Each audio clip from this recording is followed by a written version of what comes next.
Juan Antonio no me ha solicitado, es espontáneo. Ha entrado aquí, de repente me daba cuenta que me pequeña presentación, una cosa de la casa, pero es un lujo tener y hacer una persona como Juan, experto en la arqueología. Es un privilegio, pero también habla del IAC, que él ha podido desarrollar su carrera de astrónomo a nivel dentro del Instituto de Astronomía. Recientemente él ha logrado a nivel interno de catedrático equivalente, también totalmente más que merecido. Y con esto, muchas gracias, John. Bueno, voy a hablar en castellano. Las transparencias están en inglés por un motivo. O sea, me gusta hablar en mi idioma y me gusta que en mi centro se hable en mi idioma también, aunque reconozco que a veces es interesante hablar en inglés. Este seminario viene de una conversación con Tana un día, de una conferencia que di el año pasado, en primavera pasada en La Laguna, a la cual él vino con su hijo y no pudo asistir porque el niño se puso farruco, sí, un poco nervioso, y entonces dijo, oye, ¿por qué no la das en el instituto? Digo, hombre, dar la misma no sería interesante, ¿no? Pero tengo material nuevo que voy a presentar ahora en 2 congresos, a lo mejor puedo presentar ese material junto a lo que tenía de antes. Quedamos en eso y eso es lo que les voy a contar. Básicamente son los resultados de 2 comunicaciones invitadas presentadas a la reunión de la Sociedad Europea de Astronomía Cultural en Bath en el mes de septiembre y al primer congreso de Arqueoastronomía Romana que se celebró en Milán hace 3 semanas. Lo que vamos a ver en el seminario es básicamente, primero, una introducción a la ciudad de Petra y a los propios nabateos, luego un análisis breve sobre el calendario, sobre las deidades nabateas, las fuentes etnohistóricas con que contamos, las fuentes etnográficas, que la hay, a pesar del fuerte proceso de islamización, las fuentes epigráficas escritas por los propios nabateos, luego analizaremos las rutas de peregrinaje y algunas hierofanías astronómicas que se producen en el lugar. Una hierofanía es una manifestación de lo sagrado, que se puede ser de diversas maneras, ¿no? Por ejemplo, la consagración de la hostia sagrada en una misa, eso es una hierofanía. Para finalizar con el culto nabateo y ver cómo este luego fue romanizado una vez el reino nabateo fue anexionado por los romanos. Uno tiende a pensar en Arabia como un paisaje de este tipo, pero es un paisaje muy singular, cruzado por numerosas vías comerciales, de norte a sur sobre todo, la famosa ruta del incienso, y fue precisamente en esa ruta donde los nabateos crearon un reino muy poderoso en torno al cambio de la era. Conocemos los nombres de un total de 12 reyes nabateos, entre el año 1168 hasta el 106 después de Cristo, aunque las fuentes escritas más tempranas son del año 96, es decir, de principios del siglo I antes de Cristo.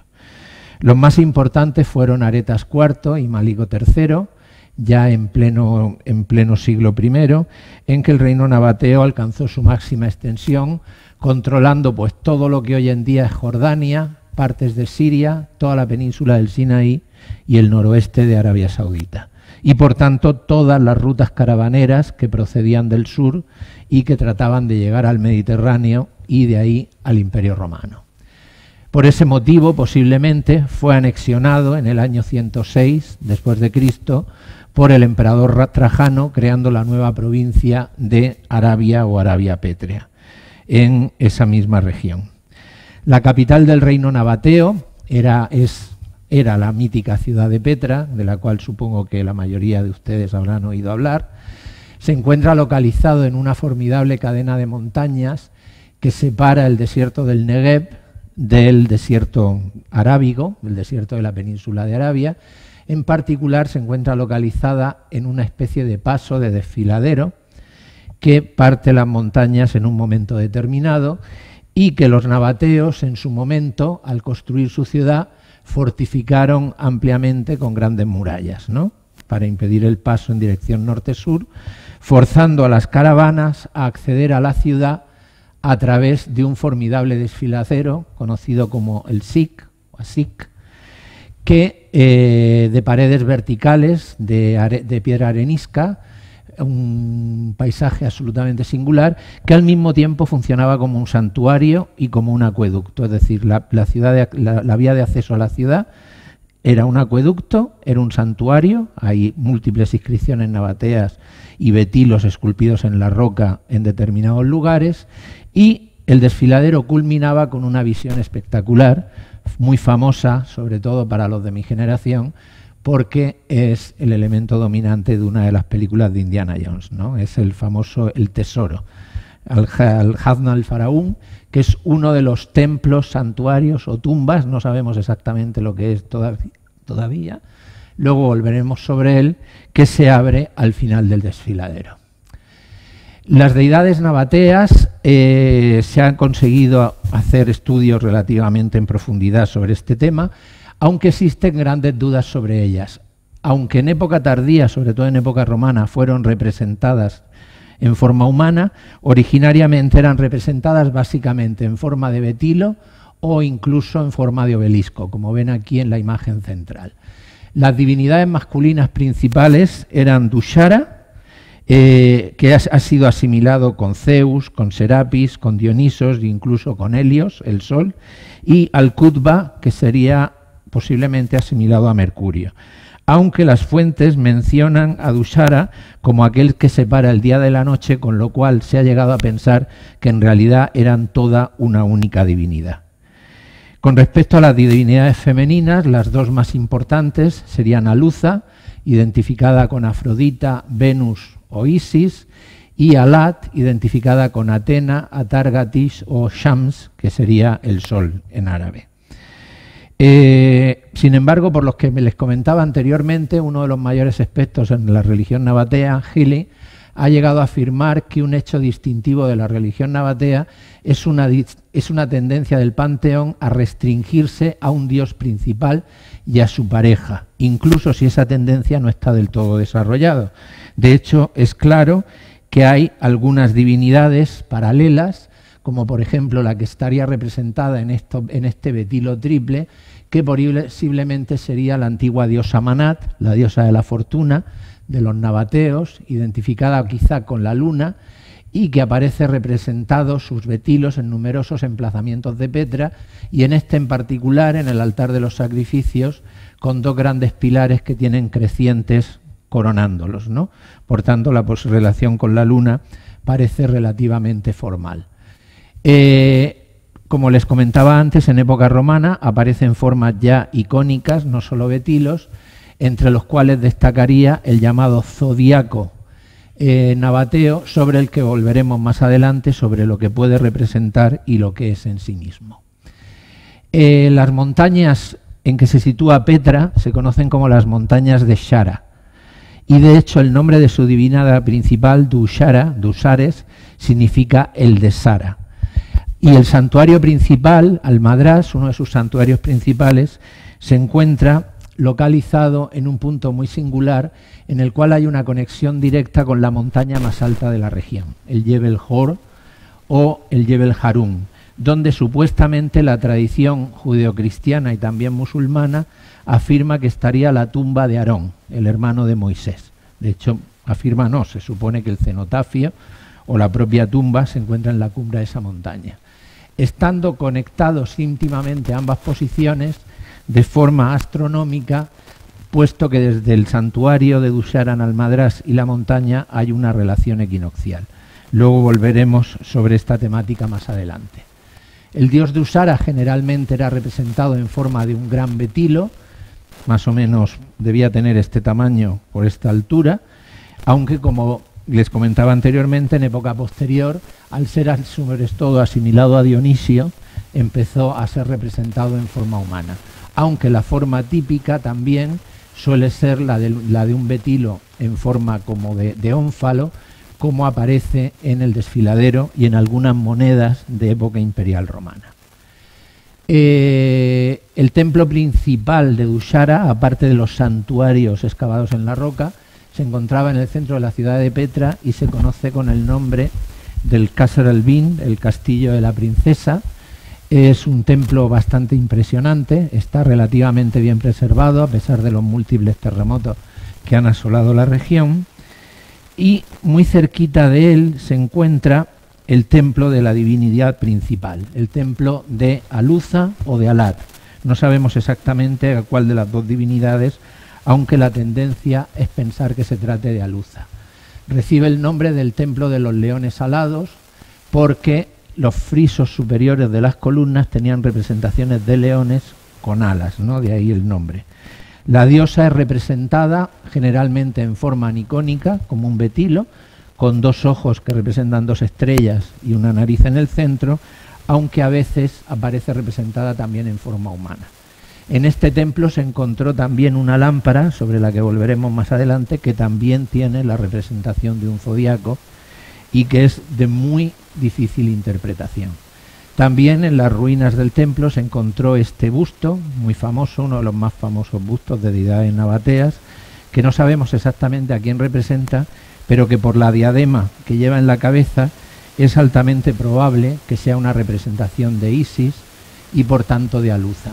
El templo, curiosamente, está orientado a Suhail, Canopo, la segunda estrella más brillante del cielo, exactamente de la misma forma que la Kaaba de la Meca.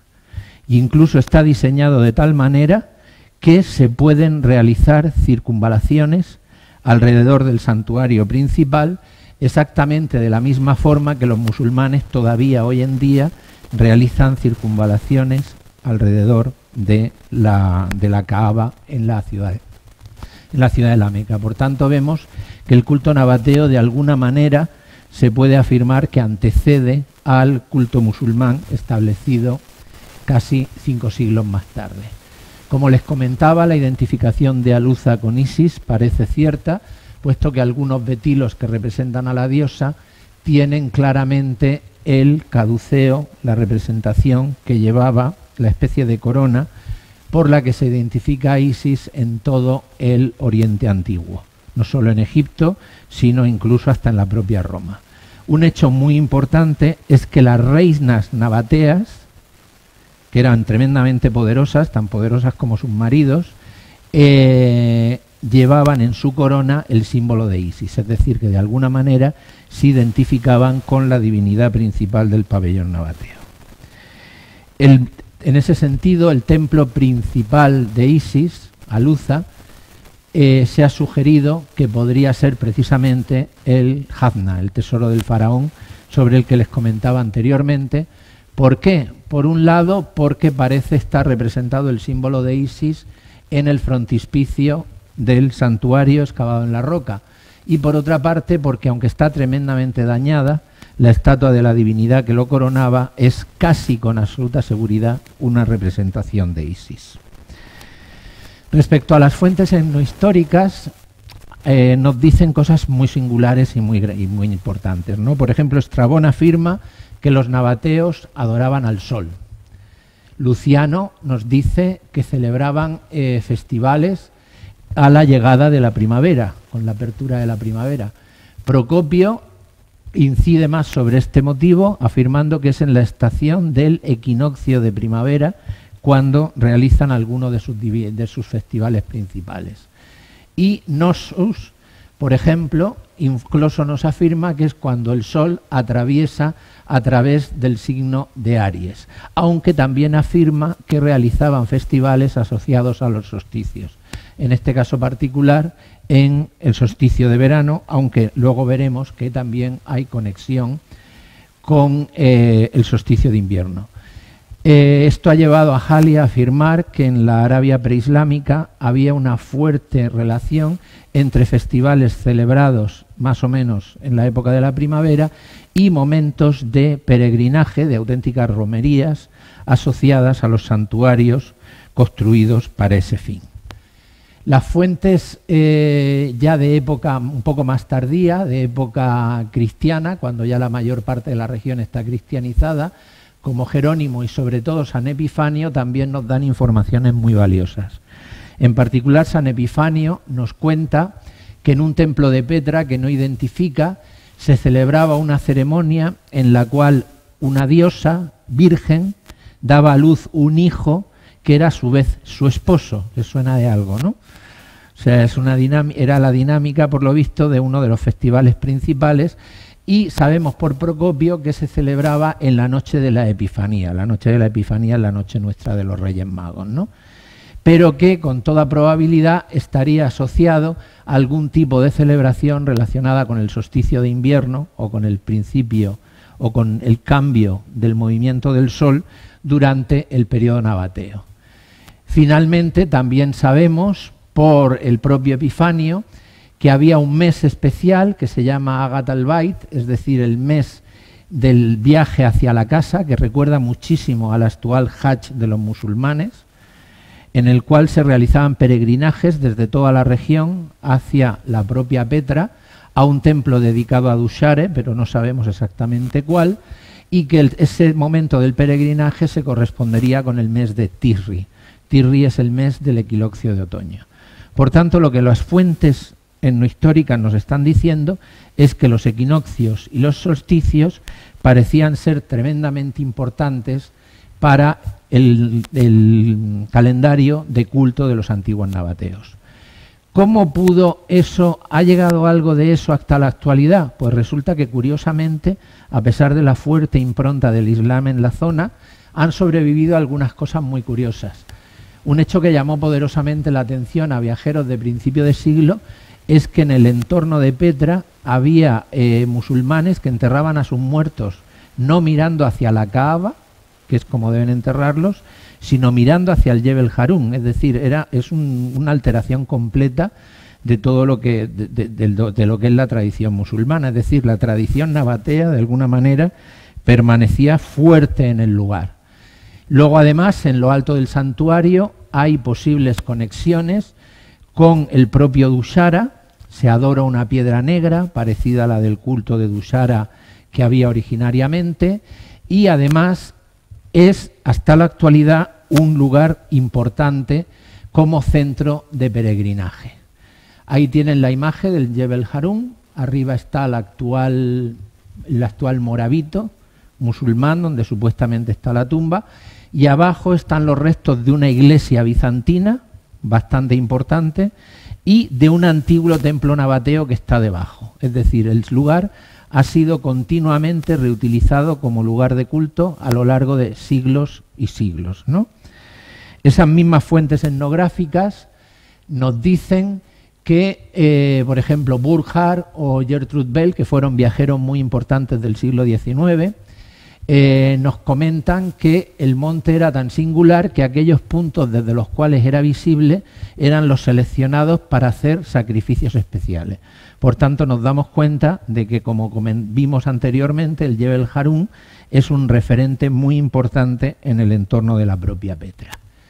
Y de hecho, si uno se va a algunos de los altares nabateos, luego volveremos sobre ellos, parece que están orientados precisamente en la dirección de esa montaña.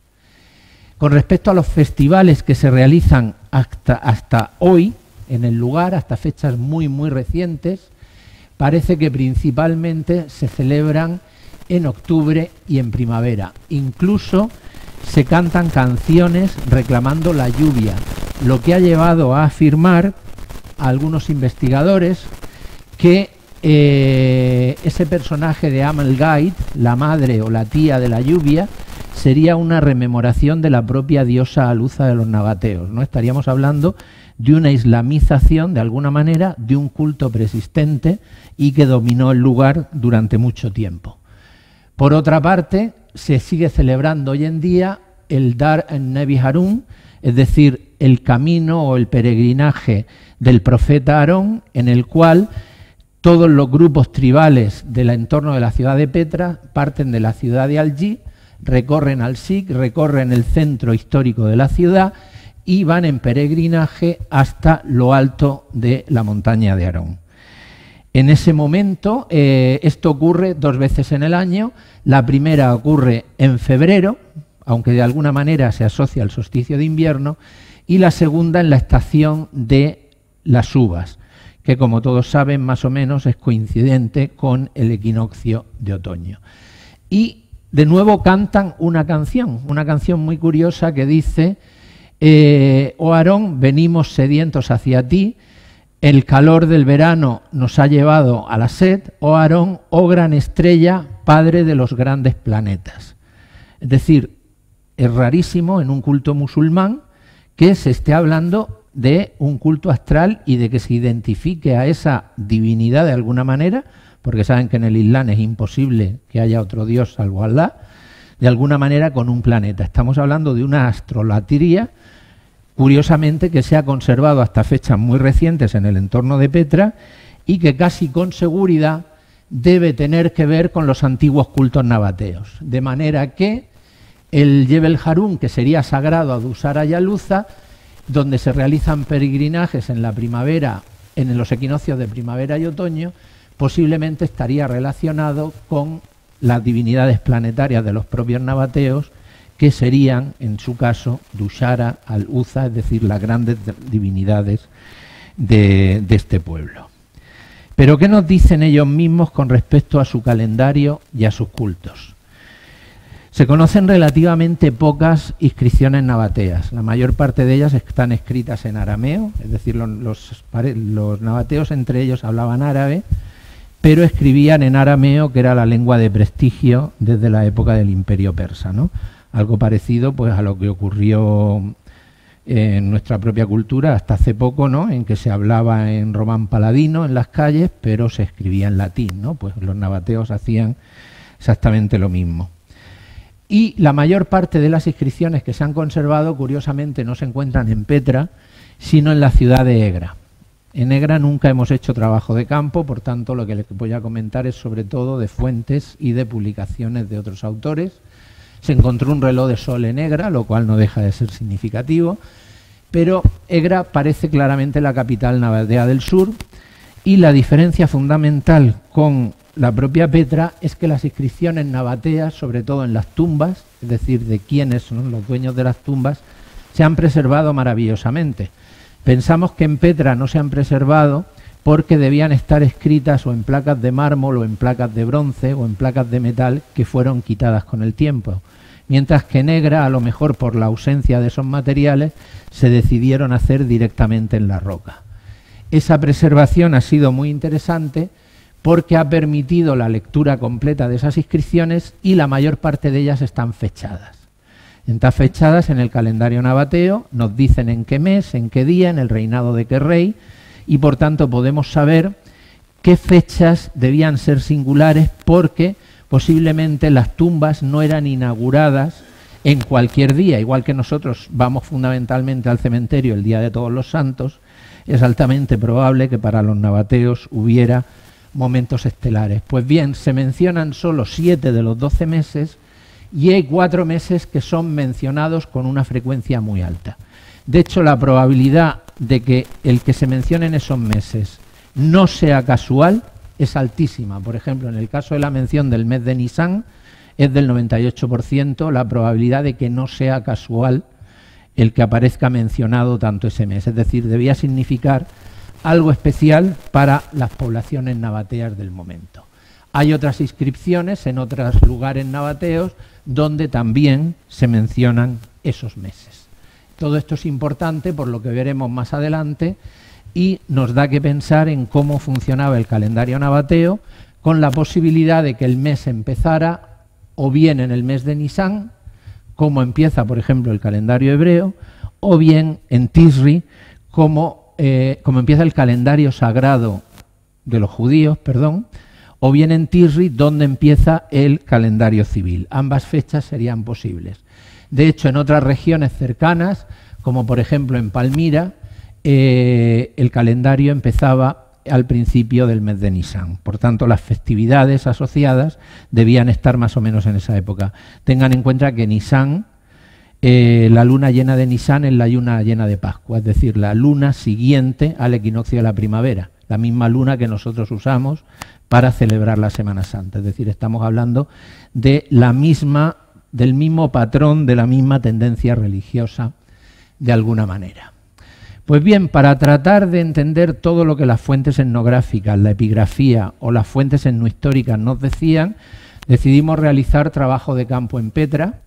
Ya en Petra y en todo el reino nabateo, en la zona de Jordania y de Israel, es decir, nunca hemos trabajado en Arabia Saudita, es mucho más complicado, midiendo pues la mayor parte de los santuarios nabateos conocidos. Por supuesto, también en la propia Petra, donde hemos medido, bueno, ese es el listado anterior, ahora llevaríamos unos poquitos más, en torno a 30 grandes edificios que se pueden considerar de carácter sagrado, ya sean grandes tumbas excavadas en la roca o monumentos exentos o incluso los famosos altares de sacrificio o incluso obeliscos excavados en la roca. Es decir, los nabateos, por ejemplo, cuando erigían obeliscos no hacían como los egipcios, que primero los esculpían en piedra y luego los levantaban. Ellos lo que hacían era reducir el terreno y dejar los propios obeliscos todavía exentos, ¿no? A veces uno pensaría que eran gomeros, ¿no? Que rebajaban la montaña en vez de levantar un obelisco, ¿no? Pues bien, todo este tipo de monumentos son los que hemos analizado. El trabajo de campo en Petra no es fácil, a veces conlleva un esfuerzo sustancial, sobre todo cuando hay que escalar a lo alto de los altares de los sacrificios. Y lo que encontramos en el patrón de orientaciones, en particular cuando pasamos los datos de azimut y altura a declinación, es que hay una serie clara de patrones que son estadísticamente significativos.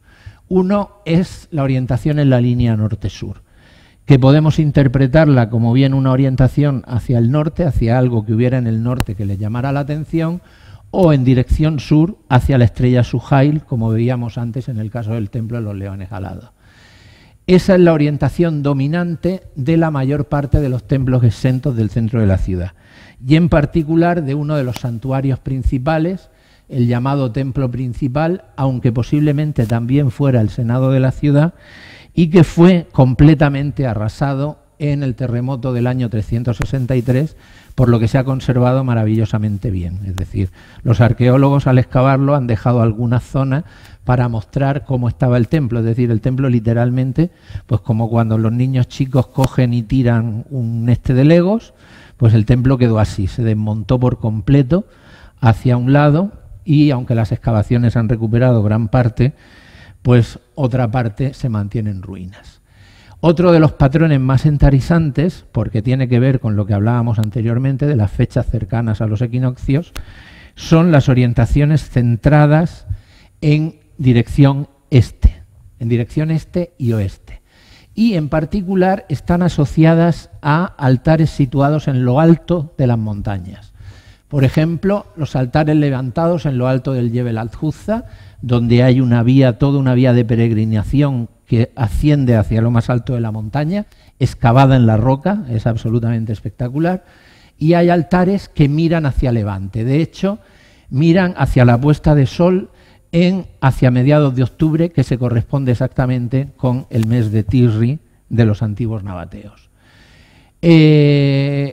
Una de las cosas que queremos verificar la próxima vez que vayamos a Petra es que se acaba de descubrir un nuevo altar que era absolutamente desconocido por los excavadores. De hecho, los encontraron en imágenes de Google Earth y primero se localizó en imágenes de Google Earth y luego se trabajó sobre el terreno y se encontró una plataforma gigantesca. Aquí tienen las imágenes en alta resolución espaciales.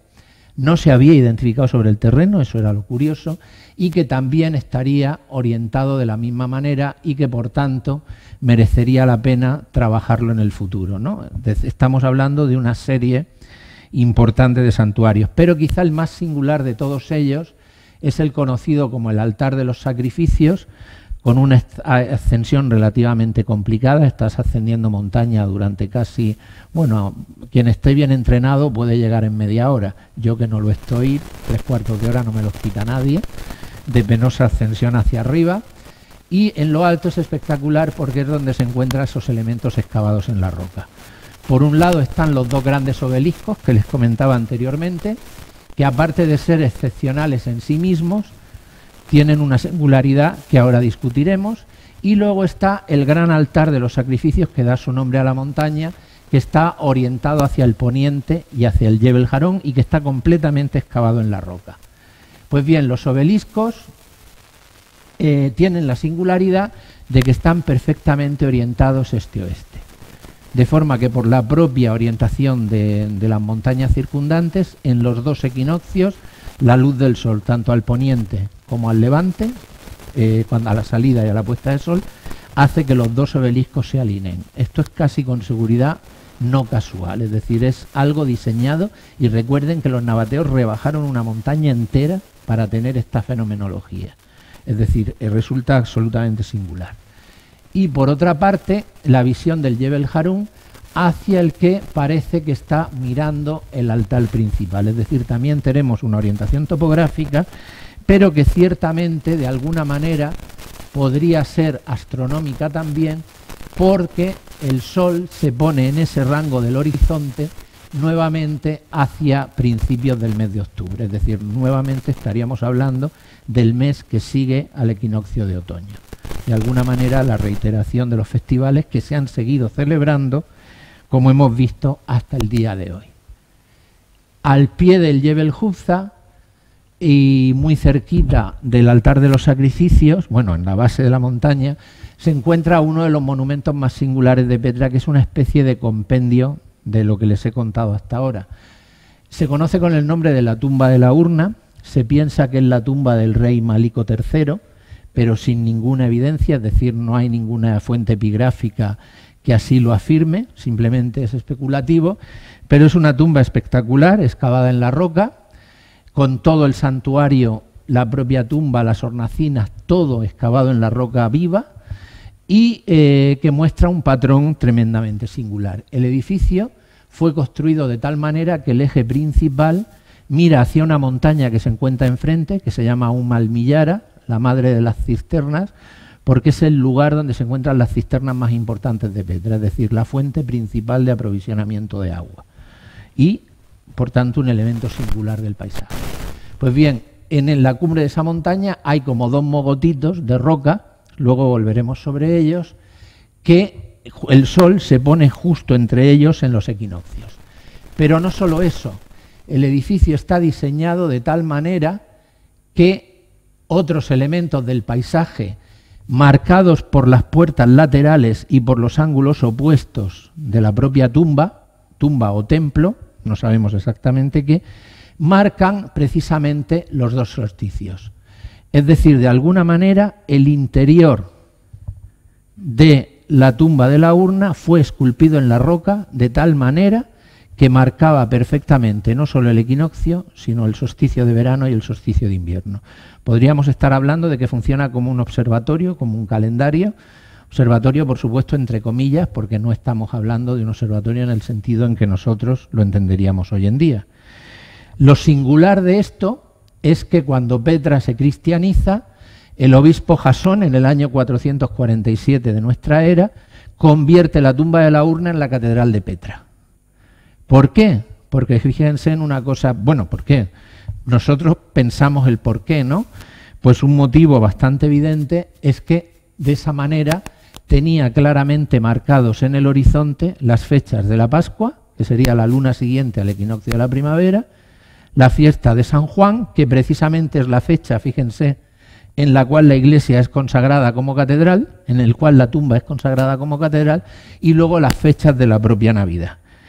El que los nabateos, los cristianos nabateos erigieran iglesias, aparte de nueva factura, en el entorno de los monumentos nabateos, fue relativamente frecuente, pero solo en el caso de la tumba de la urna se conservó la propia estructura nabatea. ¿Por qué? Porque posiblemente les era útil. En otros casos, como por ejemplo en el caso de la iglesia levantada en la cumbre del Jebel Harun, el eje de la iglesia cristiana fue cambiado completamente con respecto al eje del propio templo nabateo. Y la importancia de los solsticios nos lleva a analizar el último encaje dentro del trabajo arqueoastronómico, antes de hacer el análisis del zodiaco que les comentaba anteriormente, que es el análisis de los dos extremos del rango solar, de los dos solsticios. Aquí hemos encontrado cosas preciosas en el último año. Y lo más bonito de todo es el hallazgo de lo que podría ser una ruta de peregrinación que partiría de los santuarios centrales en el centro de la ciudad, el Templo de los Leones Alados y el Castillo de la Princesa. Recuerden que son los dos templos principales dedicados a Dushara y a Luza, y que ascendería por la ladera de la montaña, con una primera parada en lo que se conoce como el Triclinio de los Leones. Ya en el año 96 nos dimos cuenta de la importancia de este santuario. Cuando lo medimos en 2011 pensamos que era especialmente singular, pero no sería hasta el año pasado cuando pudimos verificar estas ideas con observaciones in situ de la salida del sol en el solsticio de invierno. El Triclinio de los Leones es un santuario esculpido en la roca con un diseño muy curioso. Se llama de los leones porque tiene representaciones de leones, un friso de leones en la parte inferior, que es el animal totémico de la diosa Aluza, aunque también hay un gran betilo de Dushara a la izquierda, ¿no? Es decir, de alguna manera es un santuario de las divinidades principales.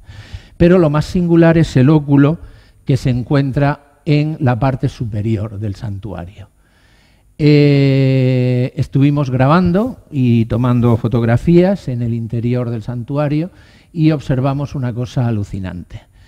Si uno reconstruye cómo debió ser originalmente ese óculo, hoy en día está horadado por culpa de la lluvia, la piedra arenisca se ha deshecho, pero en tiempos debió ser de esta manera, y eso permitía que la luz del sol en el amanecer del solsticio de invierno, y solo en esa época, en el resto del año el interior permanece en la oscuridad, accedía al interior y generaba una imagen en la hornacina donde estaría la estatua o estatuas de la divinidad. De alguna manera el efecto visual, la hierofanía, que preguntaba John anteriormente, sería absolutamente alucinante. Fíjense que, por ejemplo, en una de las tumbas de Egra, que nos encantaría poder medir y trabajar en ella, hay una fenomenología en un friso que parece repetir ese patrón con los dos leones y el sol de alguna manera penetrando a través del óculo. Pues bien, esto ocurriría al amanecer en el solsticio de invierno. Pensamos que la procesión seguiría ascendiendo a lo alto de la montaña hasta llegar a una planicie que ven aquí marcada, más o menos esa zona de ahí, donde se encuentra uno de los monumentos más espectaculares de Petra. Bueno, de los más no, el más espectacular, conocido como Adder, el monasterio. No se sabe exactamente qué es, pero ahora sí que sabemos cómo pudo funcionar. En el entorno del monasterio se encuentran, hay una cantera reutilizada como santuario, hay altares que miran al vacío, grabados en la roca, hay grandes betilos también excavados, es decir, parece que sea todo un área sagrada de una especial singularidad, pero por supuesto el monumento principal es el monasterio. Y el monasterio está orientado de una manera muy singular, de forma que si tú te colocas en el interior, lo que se aprecia en el eje principal es una piedra, luego veremos la singularidad de esta piedra, que parece estar esculpida con la forma de la cabeza de un león. Uno podría pensar en un efecto de pareidolia, es decir, en un efecto de reconocer patrones en elementos de la naturaleza, pero luego veremos que esto claramente no es así. El monasterio fue reconvertido en monasterio, de ahí su nombre, en iglesia, y los elementos paganos fueron eliminados. Entre ellos, por ejemplo, fue eliminado el betilo de la divinidad, que por las proporciones parece claramente un betilo del dios Dushara. Además de color negro, debió estar pintado de negro o se eligió una veta de piedra arenisca negra, porque todavía se conserva perfectamente el perfil de donde debió estar el betilo. Y esto es en el centro del altar principal. Pues bien, ¿cuál es la fenomenología que se observa? Pues es muy singular y vamos a ver si me funciona. Aquí tienen dos imágenes. A la izquierda es el sol poniéndose en la cabeza del león. A la derecha, lo que ocurre en el altar principal.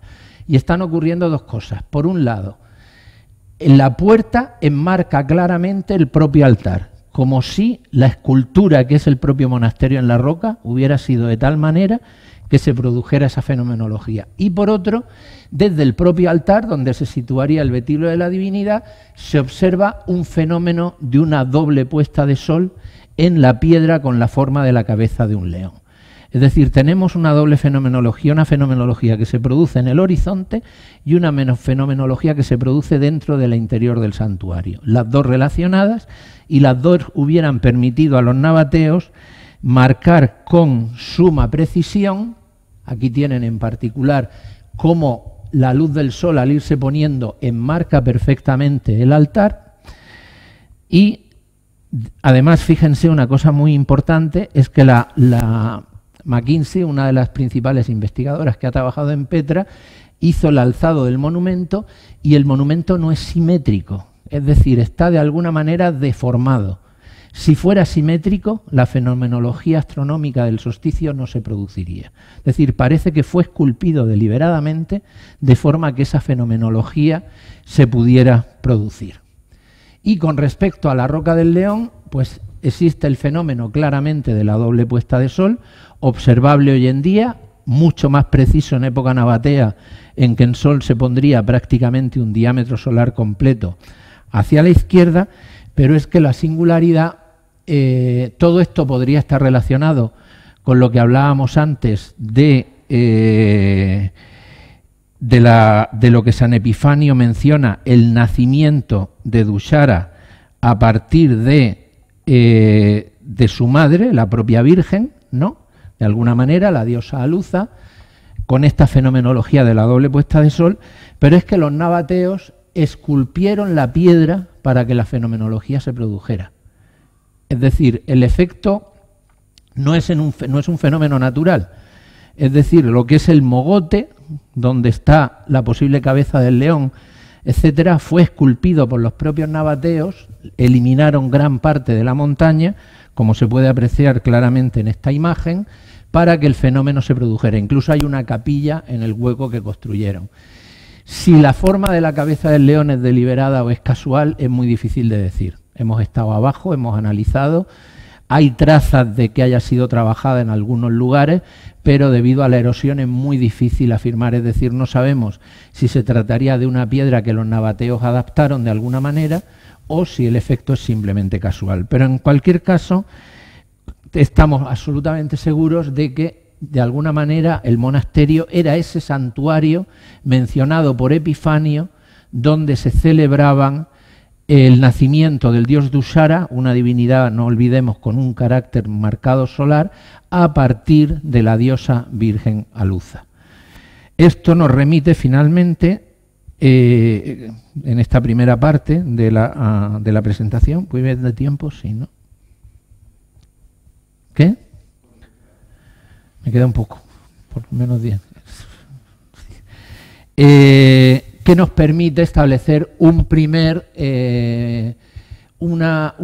listado del calendario nabateo, que no voy a repetir cada una de las cosas que he ido mencionando, pero claramente asocia la importancia de los solsticios y los equinoccios como fechas importantes dentro del calendario nabateo, que era un calendario lunisolar, no lo olvidemos, y esto es importante por lo que va a venir ahora.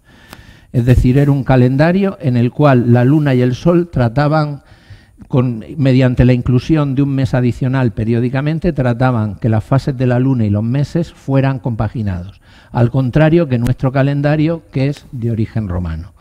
Y aquí entra a colación el siguiente punto, y es el zodiaco de Hirbet Tannur, una de las piezas más importantes de arte nabateo y una de las piezas más controvertidas que conocemos del arte nabateo. Fue encontrado en el templo de Hirbet Tannur, la antigua Jurawa, de ahí su nombre, y vamos a ver qué importancia tiene con respecto al propio mundo nabateo o al mundo de las creencias de esta cultura. Como les comentaba anteriormente, en el año 106, Trajano anexiona a Nabatea, al Imperio Romano, y no solo eso, a partir de ese momento se imponen las costumbres romanas en toda la esfera de culto nabateo. El lugar del Hirventannur es un lugar situado a unos 150 kilómetros al norte de Petra, en el valle del Wadi el Hassa. En realidad son dos santuarios muy cercanos, Hirvestannur en lo alto de una montaña y Hirvettendari, la antigua Isla Van, enclavado en un valle, ¿no? Aunque los dos están relacionados. El acceso a Hirvestannur se producía a través de una vía de peregrinaje que partía de la vía Nova Traiana hasta la cumbre de la montaña. El Hirvestannur propiamente, la montaña quemada, no es donde se encuentra el santuario, sino que el santuario se encuentra en la cima de otra colina situada enfrente. Esta es la visión hacia levante de que se tiene desde el propio santuario.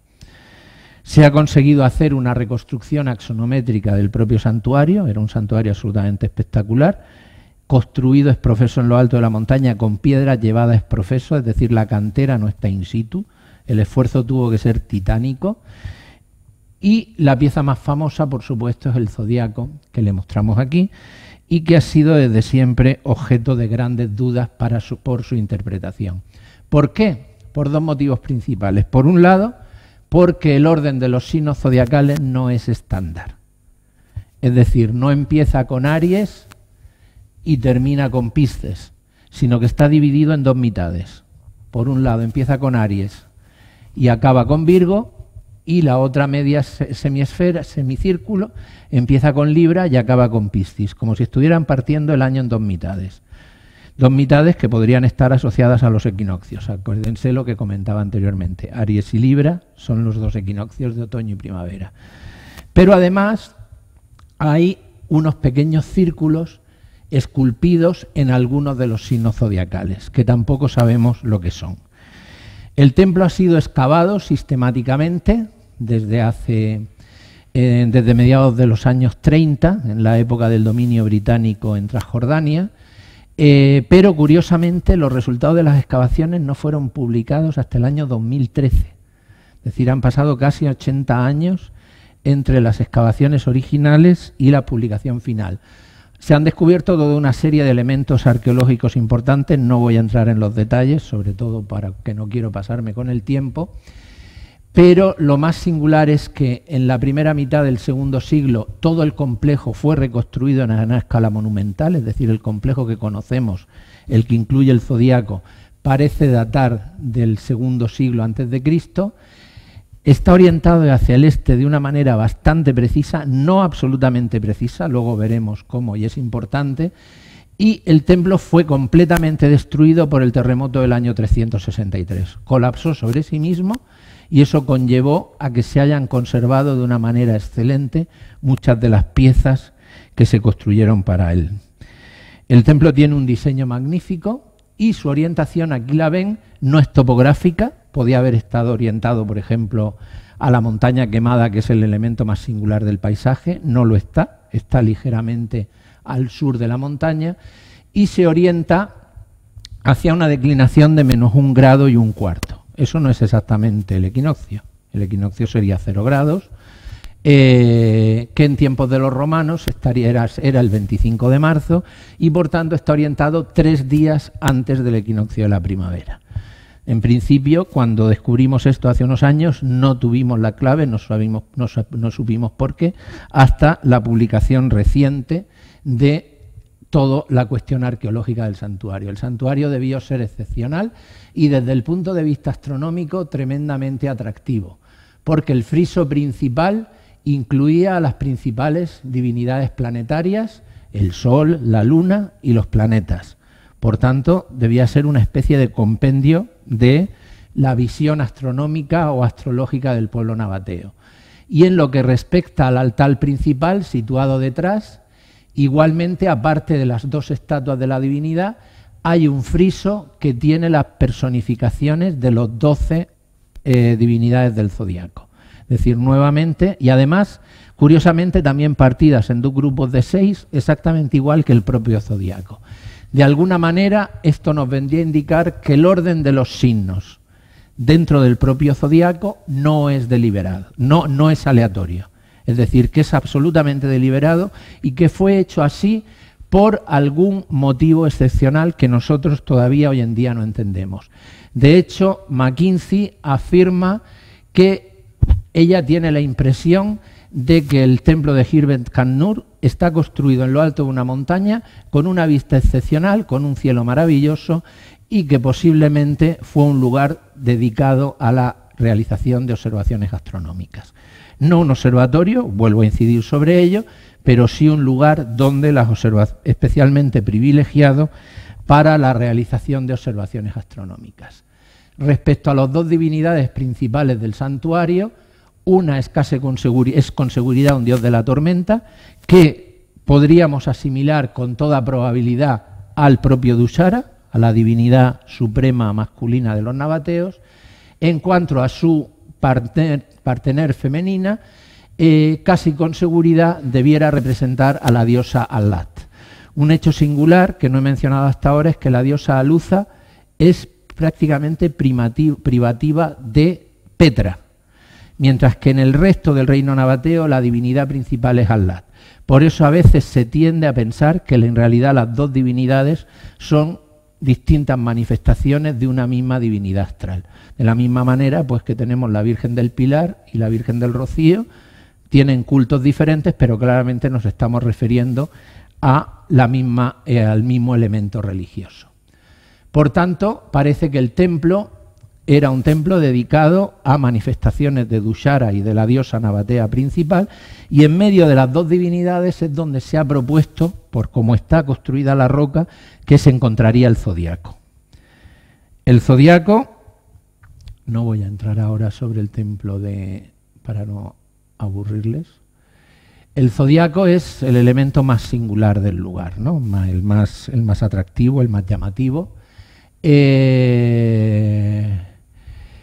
¿Y qué es lo que tiene representado? En el centro hay una divinidad femenina que habitualmente se la ha asociado a Selene, a la luna, a Tique, a Manat, es decir, a diosas de la fortuna, aunque si uno se fija en los zodiacos que se encuentran en otros lugares de la cercana Palestina, que hay muchos, en sinagogas, en iglesias, en santuarios paganos, esculpidos, están generalmente hechos en mosaico y en el suelo, lo que se aprecia en casi todos ellos es que en el interior lo que está representado es el sol y la luna. Si vemos a la luna en el lado izquierdo, eso significa claramente que la divinidad representada al lado debe ser la divinidad solar y por tanto con toda probabilidad Allat nuevamente, es decir, tenemos a la diosa Allat, la diosa del sol, controlando el centro del zodiaco, de alguna manera indicándonos que aquello tiene que ver, en cierto sentido, con el control del tiempo. Se han dado muchas interpretaciones sobre el zodiaco, todas además no son muy lejanas en el tiempo, algunas de ellas relativamente cerca. Hay quien ha dicho que representa un calendario con dos comienzos, uno en otoño y otro en primavera, que es un compendio de conocimiento astronómico y astrológico, la verdad sin mucha base. Hay quien ha dicho que en realidad recoge conocimientos gnósticos y astrológicos que no tienen nada que ver con la medida del tiempo, lo cual pues no deja de ser chocante. Robert Wenning, uno de los grandes especialistas de la arqueología nabatea, ha afirmado que parece que no sigue dos calendarios y que él piensa que es un programa cosmológico, es una suerte de cosmograma de alguna manera que explicaría la cosmovisión de los antiguos nabateos. Y finalmente Judith McKinsey, la que acaba de publicar los resultados de la excavación del templo, que afirma que posiblemente la relación, el hecho de que Nisan, el hecho de que estén arriba los signos de Aries y de Libra, podría de alguna manera estar hablándonos de una celebración asociada al principio del año, lo cual pues a nuestro modo de ver es una explicación bastante lógica y como ahora veremos no es que sea bastante lógica, es que es la explicación, ¿no?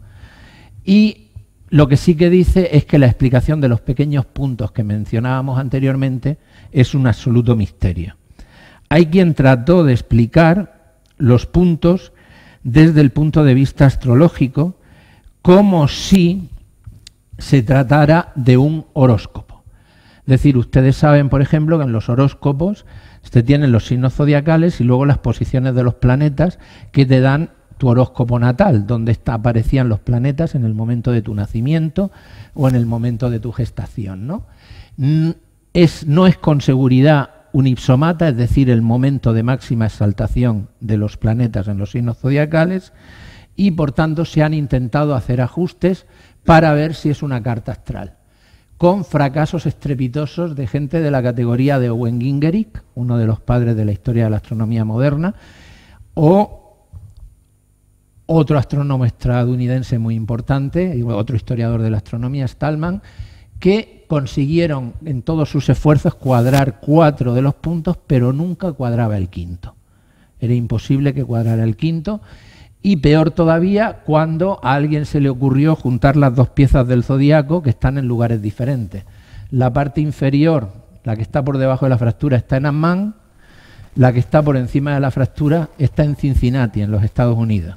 Es decir, cuando a alguien se le ocurrió hacer una copia, un pláster de las 2, entonces ya la cosa no cuadró para nada. De hecho, les puedo confirmar que me he pasado con Stellarium y con algunos otros programas informáticos tratando de encontrar una fecha que pudiera cuadrar, es decir, que los 5 planetas visibles del sistema solar estuvieran en esa configuración, y es imposible en el periodo más o menos entre el siglo I a.C. y el siglo III después de Cristo. Es decir, el zodiaco no es un horóscopo, casi con seguridad. Entonces, ¿qué es? Pues la otra posibilidad que pensamos es la hipótesis de McKinsey. Podría tratarse de un calendario, y eso es lo que hicimos, comparar los meses del calendario nabateo con los signos del zodiaco, pero ahora no en un contexto lunisolar, sino en el nuevo contexto romano. Los romanos, al conquistar Nabatea, bueno, primero recordarles, porque es importante, para que no lo olviden, cuáles eran los meses principales mencionados en las inscripciones nabateas, que eran Nisan, Iyar, Siwan, Bab y Tebet. Esos son los meses más importantes mencionados en las inscripciones nabateas. Es importante por lo que veremos más adelante. ¿Qué es lo que entonces nos encontramos? Pues pensamos en otra posibilidad. Los romanos tenían un sistema, en los templos romanos y en los circos y en los anfiteatros, colgaban de las paredes lo que se llamaban parapegmas. Los parapegmas eran calendarios idénticos a nuestros almanaques que colgamos en las paredes o que tenemos encima de nuestra mesa de despacho, donde de alguna manera se marcaban el día de la semana, el día del mes, el propio mes, las fechas más importantes dentro del mes, y algunos de ellos, y en particular este que ven aquí representado, encontrado en las termas de Trajano en Roma, estos se asociaban, curiosamente, los meses romanos a los signos del zodiaco. De alguna manera, pues marzo se asimilaba a Aries, el siguiente a abril, y así sucesivamente, ¿no? De alguna manera existía esa asimilación, y cuando yo vi este tipo de representación en el mundo romano, pensé que el zodiaco, después de la publicación de McKinsey del templo, era casi con seguridad de época romana, si no podríamos encontrarnos ante un auténtico parapegma para el caso del zodiaco de Hirvet Tan-Nur. Repetimos el análisis y vimos en dónde caerían los meses más importantes del calendario nabateo con respecto a los signos del zodiaco y, por tanto, con respecto al propio zodiaco de Hirvet Tan-Nur, encontrando una cosa muy curiosa. Es decir, 4 de los 5 puntos están en los meses más importantes del calendario nabateo, lo cual no deja de ser singular. Y el quinto está en otro de los meses, no tan importante, no aparece mencionado tantas veces en las inscripciones, pero también es de una importancia relativa. Curiosamente, Tisri, el otro mes que supuestamente, según McKinsey, podría ser importante como un segundo principio del año alternativo, no aparece claramente marcado. Por tanto, los indicios parecían indicarnos claramente por dónde podían ir los tiros, y lo que hicimos fue representar de forma lineal el propio zodiaco y el calendario impuesto por los romanos en la provincia de Arabia. En el año 106, una vez conquistada el reino nabateo, los romanos impusieron un calendario en el cual conservaron los nombres de los meses nabateos, pero en un contexto juliano, en un contexto de un año solar de 365 días y un cuarto. ¿De acuerdo? En el cual los meses ya no iban a seguir las fases de la luna, pero por el contrario sí que podían de alguna manera asimilarse a los signos del zodiaco. Y en particular, lo más singular era la fecha del inicio de ese calendario, el 22 de marzo, que no era el equinoccio en aquella época, sino que era 3 días antes del equinoccio. ¿Se acuerdan una cosa que vimos anteriormente sobre la orientación del templo? Pues parecía como que las cosas empezaban a cuadrar de alguna manera. Por otra parte, ¿por qué la importancia de Tisri? Porque todo Oriente, todo lo que hoy en día es Levante, Siria, Líbano, Israel, Jordania, estuvo durante mucho tiempo en manos del Imperio Seleucida. Y el Imperio Seleucida empezaba precisamente su calendario en el mes de Hiperberatios, que correspondería al mes de Tisri. Es decir, el calendario de alguna manera tiene un recuerdo histórico de algo que ocurría en el emplazamiento del templo en época anterior. Pero lo más singular, obviamente, era la localización de esos puntos en las fiestas más importantes, pero ahora en un marco de un calendario solar, no de un calendario lunisolar. Es decir, si volvemos a recordar las festividades principales que habíamos identificado al trabajar en Petra del calendario nabateo, nos damos cuenta de que todas ellas ocurren precisamente en los meses que están marcados con puntitos en el zodíaco de Hirvestannur. Ergo, y lo más lógico, y la conclusión más lógica, no estamos ante un zodíaco, estamos ante un parapegma. Es decir, el zodíaco de Dendera en realidad lo que hace es plasmar en roca, en el santuario principal del templo, cuándo son las fechas claves en las cuales hay que realizar festividades en el santuario. ¿Y cuál posiblemente sería la más importante de todas? La que figura arriba, la del mes de Nisan, que encima además está marcada con 2 puntos. Estamos hablando de unas festividades lunares situadas dentro de un marco de un calendario solar. Pues bien, precisamente sería la fiesta asociada al principio del año en la nueva era de la provincia de Arabia, que es precisamente el eje principal del templo. Es decir, el templo de Hirvestannur está construido de tal manera que el día de Año Nuevo del nuevo calendario impuesto por los romanos, la luz del sol penetraba a lo largo de la puerta principal e iluminaba las 2 estatuas principales de la divinidad y el propio zodíaco. Obviamente no era, como les comentaba anteriormente, la orientación equinoccial. Hecho singular, indudablemente, claro, entonces al descubrir esto empezamos a pensar en otros lugares, ¿no? Y nos dimos cuenta de pronto de que el cardo de Petra, es decir, la vía principal de la ciudad de Petra, ya construida en época romana, estoy acabando ya, está orientada exactamente de la misma manera. Es decir, ya no nos encontramos con un único. Los romanos, cuando toman Petra, también la romanizan, imponen el nuevo calendario y de alguna manera también obligan a romanizar la ciudad. Por tanto, a lo largo de esta, bueno, ya llevo hablando una horita casi, claramente les he transmitido la importancia en el mundo nabateo de las orientaciones astronómicas, pero cómo esas orientaciones astronómicas en realidad lo que estaban era marcando las festividades principales. No hemos terminado el trabajo en Petra, nos queda, por ejemplo, volver a la cumbre de Humalvillara. En las 3 campañas que hemos hecho en Petra hasta ahora nunca hemos tenido ocasión de subir por diversas cuestiones. Queremos verificar, la subida es bastante peliaguda, es muy espectacular, lleva prácticamente 3 horas ascender a la cumbre de la montaña, necesitas un día entero. Hay un montón de elementos arriba, hay restos arqueológicos. En particular queremos analizar los dos mogotes. Arqueólogos locales nos han dicho que ellos creen que son artificiales, es decir, que los nabateos de alguna manera reelaboraron bloques de roca que habría sobre el terreno para hacerlos útiles para sus fines, pero nos gustaría verificarlo in situ, y también analizar pues, los restos de un gran templo que hay en el borde del acantilado y otros santuarios importantes que hay en lo alto de la montaña. Igualmente, nuestro sueño sería poder trabajar en Egra, en Arabia Saudita. Sabemos que no es fácil, pero vamos a intentar mover los hilos para intentar trabajar allí, si fuera factible, en un plazo relativamente breve de tiempo. Es importante que consigamos trabajar allá.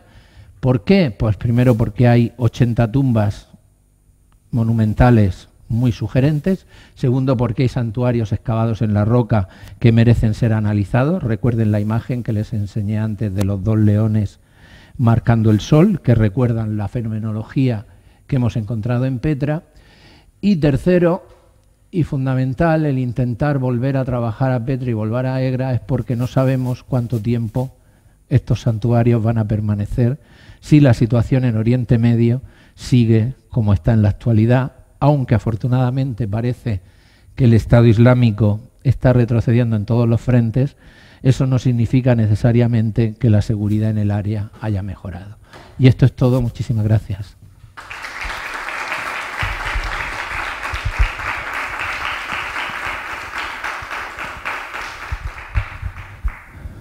Muchas gracias. ¿Preguntas? ¿John? Sí. No, es un comentario. Como tú sabes mejor que yo, el calendario judío religioso actual marca todos estos, todos los meses, los dos inicios de año, un Tishri o Nisan, probablemente simplemente comparándolo cuidadosamente con el calendario actual, sacar algo interesante. Sí, de hecho, por ahí vino la clave. O sea, el hecho de que el calendario judío actual tenga el comienzo religioso en Nisan con la Pascua, pero tenga el comienzo civil con Rosh Haná en el 1 de Tishri, que Hanukkah casi coincida con la Navidad, sí, y toda otra serie de hechos, indica claramente, y es ciertamente una herencia de la época de esplendor del reino nabateo, nos estaba de alguna manera marcando los pasos que había que seguir. Y eso, en cierto sentido, permitió entender ciertamente, junto con la información etnográfica y la información etnohistórica, cómo pudo funcionar el calendario del culto nabateo. Lo que fue totalmente novedoso fue el cómo se produjo el fenómeno de cristianización, que en realidad es lo mismo que tenemos nosotros. ¿Verdad que una pregunta que se hacen todos los años es ¿cuándo cae Semana Santa? El cuándo cae Semana Santa es porque nosotros tenemos un calendario de culto lunisolar metido dentro de nuestro calendario solar. Y cuando los nabateos fueron conquistados y anexionados por los romanos, se encontraron exactamente ante la misma necesidad. Entonces, ¿cómo lo hicieron? Pues orientando templos monumentales a fechas que les indicaban dónde tenían que empezar a contar las lunas, sabiendo en qué meses del calendario de la nueva era de alguna manera les iban a caer sus festivas, sus calendarios lunisolares, y posiblemente a los judíos les debió ocurrir una fenomenología muy parecida. Lo que pasa que, claro, el problema es que como el reino judío desapareció a finales del siglo I, pues no hemos tenido evidencias, pero sí, además, ten en cuenta que los nabateos y los judíos, bueno, se casaban entre ellos. Se casaban entre ellos, tenían guerras entre ellos. Herodes, de hecho, era nabateo. Herodes el Grande, siempre se dice que era idumeo, pero en realidad el reino de Edom había desaparecido 6 siglos antes. O sea, Herodes era nabateo. Muchas más preguntas, pero el tiempo corre, ¿no?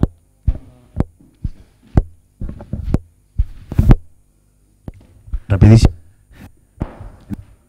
Todo tu grupo, razón de que tengamos trabajo. Tengan a bien, te pido cuando dar una charla que no hay nada interesante porque hay interesante que contar. Explica. Me gusta la que haces del monasterio. Sí que es cierto, es impresionante. Pudiera volver a visitarlo, escuchar, nos has contado. Y una cosa que me ha sorprendido, quizá desde a ver si me lo puedo. El hecho de foto de rumbo, instrucción hace que conserva algo que no, quizá por la acción, de que luego erosionarlo. Fíjate, eso es una cosa muy evidente. Casi todos los templos egipcios o de Oriente Medio, los relieves de dioses, las caras, las manos y los pies están machacados. No se sabe muy bien si por cristianos o por musulmanes, pero está claro que están machacados. ¿De acuerdo? Ocurre en Baalbek, ocurre en casi todos los templos egipcios. ¿Qué se ha conservado? Aquello que estaba enterrado o aquello que estaba derruido. Entonces, es muy curioso, en el templo de Khirbet Tan-Nur, las piezas que se han conservado son aquellas que quedaron boca abajo en el derrublio. Aquellas que quedaron boca arriba, por ejemplo, los signos de las representaciones de los planetas, se han conservado 3 que en las excavaciones se encontraron boca abajo. Los 4 que se encontraron boca arriba, las caras están piqueteadas. Es decir, de alguna manera, o bien cristianos o bien musulmanes, en algún momento hicieron el esfuerzo de subir a lo alto de la montaña y piquetear las caras de todos los dioses. Por tanto, en un terremoto, si tú tienes la suerte de que el edificio implosione, que fue lo que de hecho ocurrió con el altar principal de Khirbet Tan-Nur, ocurrió eso. El resto del templo implosionó sobre el altar. Entonces se ha conservado el zodiaco, se ha conservado la imagen de la divinidad masculina, la de la divinidad femenina está partida en varios trozos, pero se ha conservado indicios para saber cuál es, mientras que prácticamente no conservamos imágenes de culto en otros templos nabateos. 0. ¿Por qué? Porque fueron prácticamente arrasadas en los largos siglos primero de dominio cristiano y luego, por supuesto, en el dominio musulmán, a pesar de que en la propia Petra los descendientes de los nabateos, que son los beduinos que están allá ahora mismo, algunos de ellos lo son con seguridad, faltaría hacer un estudio genético, conserva muchas tradiciones, pero lo de la aniconografía del Islam es demasiado fuerte. Eso sí que no, por ahí no han trascendido. Curiosamente, sin embargo, sí que se ha preservado, sí que se conserva en el morabito de Aarón, se conserva una piedra de obsidiana negra que casi con seguridad en origen estuvo asociada al culto de Ushara. Y ahora mismo allí la llaman el espejo de Aarón y no la veneran directamente porque no pueden, pero sí no la adoran, pero sí la veneran. ¿Cómo era? A la Virgen se la venera, pero no la adora, solo se puede adorar a Dios, ¿no? Pues esto es lo mismo, es decir, veneran la piedra aunque no la adoren, posiblemente una tradición. Y en el caso de los terremotos es que es eso, el gran templo que se ha excavado escasamente en los últimos 10 años, es la estructura mejor conservada, exenta de Petra que conocemos ahora mismo, precisamente porque colapsó sobre sí mismo. Gracias. ¿Alguna más?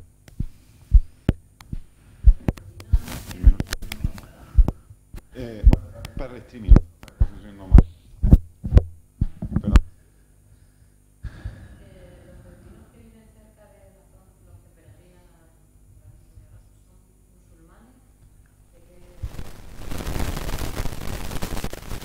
Son musulmanes, por supuesto que son musulmanes. De hecho, en Petra vivían hasta principios del siglo XX, en el Yi, en la ciudad de Wadi Musa, la que está a la entrada de Petra, vivían 20 familias cristianas, está constatado así, que emigraron todas a Mádaba cuando las persecuciones de cristianos en los últimos años del Imperio Otomano, ¿no? Hubo un momento determinado en que, aparte de las masacres de los armenios, también se persiguió a otros grupos cristianos por miedo a que actuaran de quinta columna en caso de guerra, y entonces en un momento determinado tuvieron que evacuar. Pero la mayor parte de la población de Wadi Musa era musulmana y en las peregrinaciones iban mezclados cristianos y musulmanes. Lo que nos dicen las fuentes no históricas es decir, los que hicieron estudios etnográficos a finales del 19 y del 20, era que en las peregrinaciones iban todos mezclados. Hoy en día solo quedan musulmanes, pero las siguen haciendo. Son musulmanes sunitas, de rito hanafi, el más abierto, digamos, de alguna manera.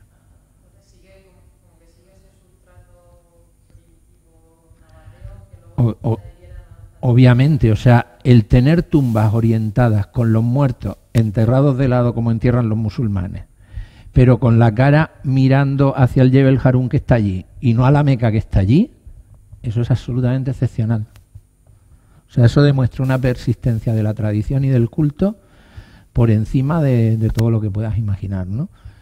El hecho de que canten una canción en el cual al profeta Aarón lo llaman oh gran planeta, padre de los planetas, ¿no?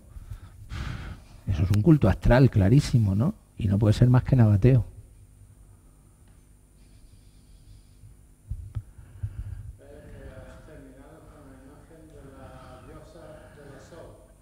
De la diosa del sol, dice. ¡Ah, sí!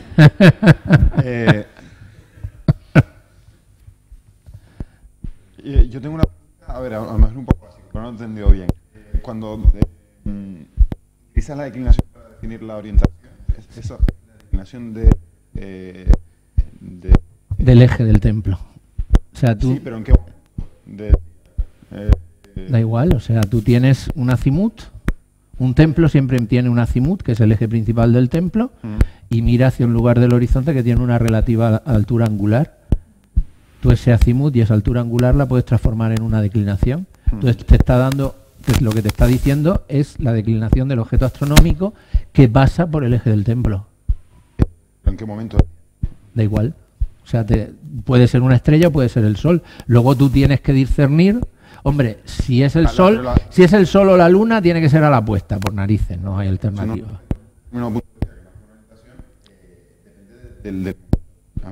No, si tienes la altura, para una altura y un azimut, la declinación es unívoca, solo hay un valor de la declinación. Entonces, si es en el caso de una puesta o salida del sol, lo que te está diciendo es el día del año en que el sol sale o se pone por allí. Si es una estrella, ya es más complicado porque ahí entra a colación la precesión de los equinoccios. Entonces, las orientaciones estelares hay que ser muy cauteloso en ese sentido. Pero afortunadamente en Petra no hemos tenido que lidiar con orientaciones estelares, salvo en el caso particular de Suhail, en el cual ha sido relativamente fácil porque tenemos la suerte de que Canopo casi no ha cambiado su declinación en los últimos 2000 años. Prácticamente ha permanecido constante, con lo cual en ese caso las dudas son breves, ¿no? Pero es eso, ¿no? ¿Y por qué usamos declinación? Porque la declinación no es local. Sí. Sí. O sea, si tú has analizado toda una serie de templos situados en distintos sitios geográficos, el azimut y la altura del horizonte serán diferentes y te marcarán orientaciones distintas dependiendo de donde tú consideres. En cuanto pasas el valor a declinación, es independiente de la localización geográfica. Estás prejuzgando que la orientación es astronómica, eso también es cierto, tiene ese riesgo, ¿no?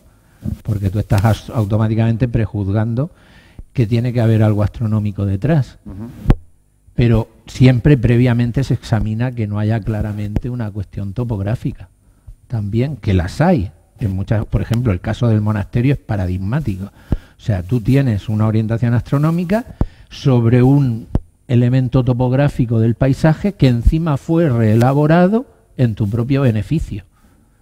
O sea, a veces es que tienes la combinación de las dos cosas. Nos queda por verificar el caso de la tumba de la urna, si efectivamente los dos mogotes que hay encima de Humalvillara fueron labrados por los nabateos. Lo que los arqueólogos nos dijeron es que originariamente debieron tener otra forma y adoptaron esa forma así como de copa invertida porque los usaban los nabateos como para recoger lluvia. O sea, como si fueran paraguas, los cuales la lluvia cae, de alguna manera los recogen en canales y los conducen a las cisternas para optimizar el flujo de agua, lo cual a su vez les pudo permitir darle un uso religioso para establecer el eje. O sea, pues nada, muchas gracias por venir. Y